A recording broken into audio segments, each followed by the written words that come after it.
You right there, mate? How you going? Just cleaning up an olive tree here, just all the suckers that come up from the root system. Not the right time to do it, should have been done a lot earlier. And doing it now, well, look, they're going to push on again still. We've got a lot of growth still going on these trees because I've just irrigated them, believe it or not, folks. I actually decided to put a line down this last line. Although it hasn't been down for long, these trees are sort of pretty, well, held off pretty well. These are only about 3.5 years old in the ground, folks, so, and they weren't irrigated. A little bit of fruit on there as well, so what do they need? Well, they need a little bit of water and they love the calcium. So good organic matter in the ground and a little bit of black grit will do the trick here. Now with this irrigation, you can see we've got some fruit on here, but the fruit doesn't grow only on the upright.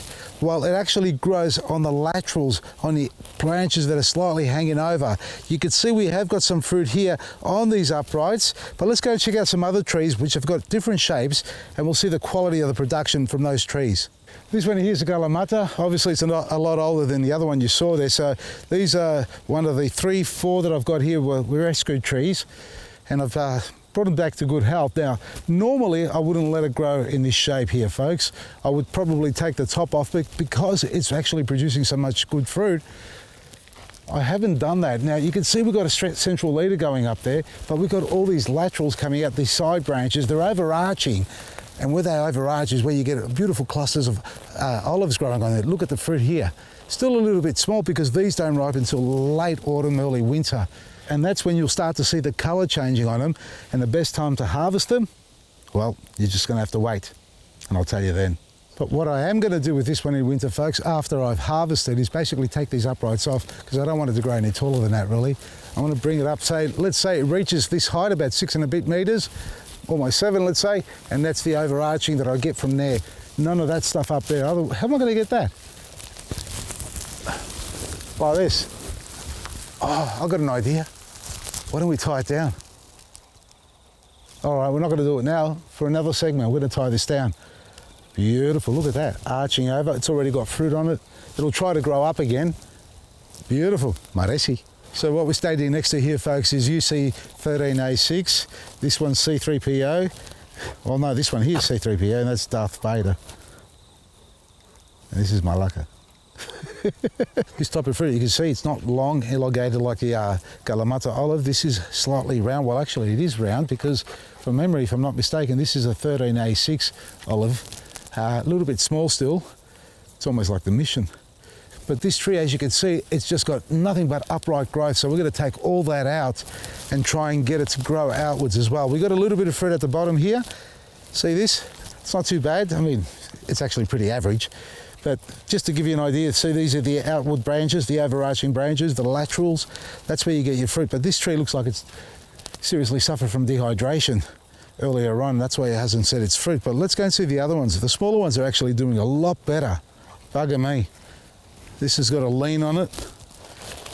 Straighten it up, weigh these down, bring them over like that. And we don't have to prune anything on this. We've got the beautiful arching, look at that, that's what I love. That's what you want to see. So as this tree starts to mature and gets bigger, we get more of that happening. Sure, you can let them grow outwards and upwards and create nice big strong branching on it if you want that, but I don't want them to become really large trees. I want to keep them small as much as possible. Here's another fine specimen, although we've got the suckering going on at the bottom. Just want to get rid of it.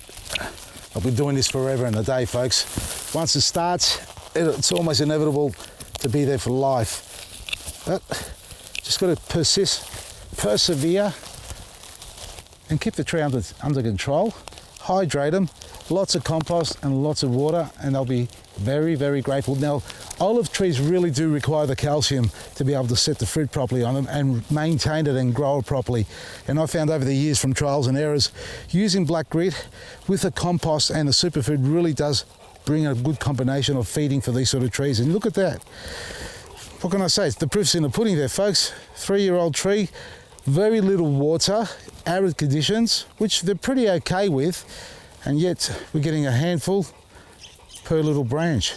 This is a tree that when we first planted was sitting in water because we had the floods come through, and I had to come out here, I don't know how long after I realised it, to lift it up out of the ground. So all I did is grabbed it from the trunk and just raised it about 3 or 4 inches, wiggled it around and created a bit of a sort of a gap there, and the water eventually subsided. And it's thickened out more so than all the other trees, although the fruit's really tiny on it. Bit of upright growth there as well. We lost a little leaves in the middle there, and that's an indication to show that we actually are going through a dry spell. It's been longer than expected, and the tree's actually had to compensate itself by dropping its leaves. But look, it's got the growth on top, a little bit of water, and we'll be right. But you know, when you don't give them too much water, that's when you get the flavours. The smaller the olive, the more intense the oil. So these are going to be pressed, whereas the larger ones, well, we're going to either salt them up or just pickle them. Ah, delicious. This is what I like to see. A tiny tree with jumbo olives on them. They're still growing, folks. We've got plenty of time for these to grow up a little bit more and start to colour off. Olive trees this time of the year, folks, there's not a lot you need to do. Just look for the suckers at the bottom, remove those, maybe give it a top dress, because at this time of the year they're pushing a lot of energy into the fruit. So a top dress with a bit of planting mix or even just compost is exactly what they need. And if you've got some black grit, well, I tell you, prepare it for next season, because a little bit of calcium in the soil when it's digested by the microbes, well, the proof's in the pudding. Have a look at this little beauty. Check out our website, vasili'sgarden.com. Workshops are on there, folks. Most of them are booked out. There's only a few left in April. So if you want to join us, book them before they sell out. From me, Vasili, Maresi.